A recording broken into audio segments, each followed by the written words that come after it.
ভারতীয়দের ভিসা কার্যক্রম বন্ধ ছিল দীর্ঘ প্রায় 2 মাস। দিল্লি থেকে আজকে থেকেই ভারতীয়দের ভিসা দেওয়া চালু করেছে বাংলাদেশ এম্বাসি। এটা কিন্তু আজকের খবর। এটা একটা গ্রিন সিগন্যাল।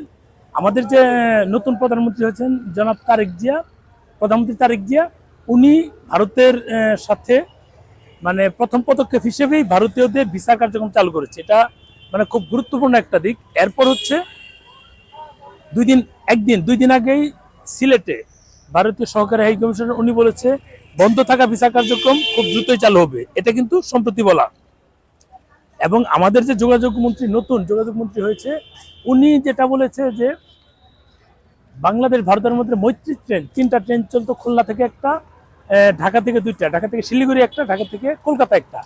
এই ট্রেনগুলো চালুর বিষয়ে আলোচনা হবে, খুব দ্রুত প্রস্তাবনা দেওয়া হবে। তার মানে সবকিছু স্বাভাবিক, যেহেতু এগুলো পজিটিভ, আমরা পজিটিভ হিসেবে দেখছি।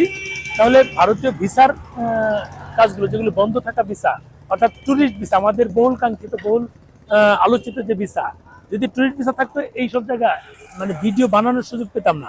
মানুষ মানে বাংলাদেশে ভিড় জমে যায়, এত মানুষ। এখন তো মানে 1000 1 2 জন আসে। এখন তখন দিনে যেখানে 1200-1500 বেশি আসে না, শুধু বেনাপুল দিয়েই প্রতিদিন অন্তত মানে 7 থেকে 10,000 যাত্রী প্রবেশ করে বেনাপুল দিয়েই, বিভিন্ন গন্তব্যে যায়। কলকাতা তো আছেই। এই ট্যুরিস্ট ভিসাও চালু হবে। যেহেতু একটা পদক্ষেপ আমাদের জন্য পজিটিভ, বাকিগুলো ইনশাল্লাহ পজিটিভ হবে। এইসব এলাকার যে মানে মানুষের যে পদচারণা বাংলাদেশিদের, সেটা আবারও আগের পর্যায়ে যাবে এমনটা আমরা প্রত্যাশা করছি। এমনটা প্রত্যাশা করার অনেকগুলো কারণ আছে, আমি তো বললামই। একটা কিন্তু ভিসা কার্যক্রম চালু হলো। আমাদের যে আগের সরকার ছিল, মানে কথায় কথা উস্কানি, ঢাকা না দিল্লি, ঢাকা না দিল্লি, এই যে উস্কানিমূলক বক্তব্য থেকে কিন্তু সম্পর্ক নষ্ট হয়।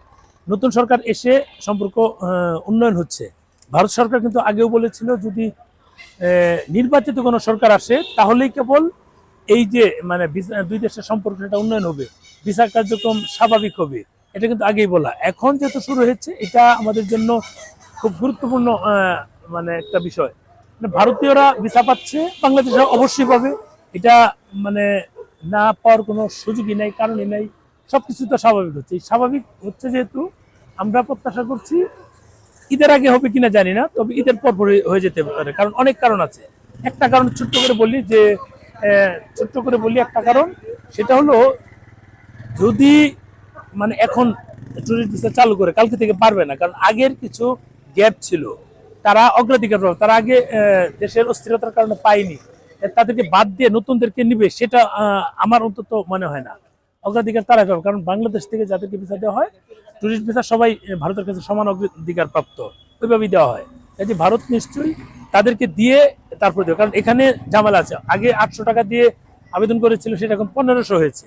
এর টাকার গ্যাপ থাকে, তাদেরকে কিভাবে জানানো হবে? এর মাঝে দেখা যাবে অনেক লোক মারাও গেছে, তাদেরকে কিভাবে জানানো হবে? অনেক লোকের ভিসা অলরেডি রানিং আছে, কেউ বিজনেস করেছে, কেউ মেডিকেল করেছে, এসে তারা রানিং ভিসা আছে, তারা কিভাবে জমা দিবে? এরকম নানান বিষয় থাকতে পারে। সেগুলো নিশ্চয়ই একটা মানে সমাধান করে দ্রুতই এই মানে আমাদের সাথে যে বিচার কার্যক্রম সেটা চালু হবে। এখানে আসছি, এখানে অনেকেই অনেক রকম মন্তব্য করছে, কথা বলছে। এই কথা বলাগুলো থেকে আমরা অনেক কিছু মানে বুঝতে পারছি। এখানকার আবহাওয়া কিন্তু চেঞ্জ বুঝতে পারছি। চেঞ্জ বলতে সবাই প্রত্যাশা করছে যে ইনশাল্লাহ খুব দ্রুতই আগের মতো স্বাভাবিক হবে।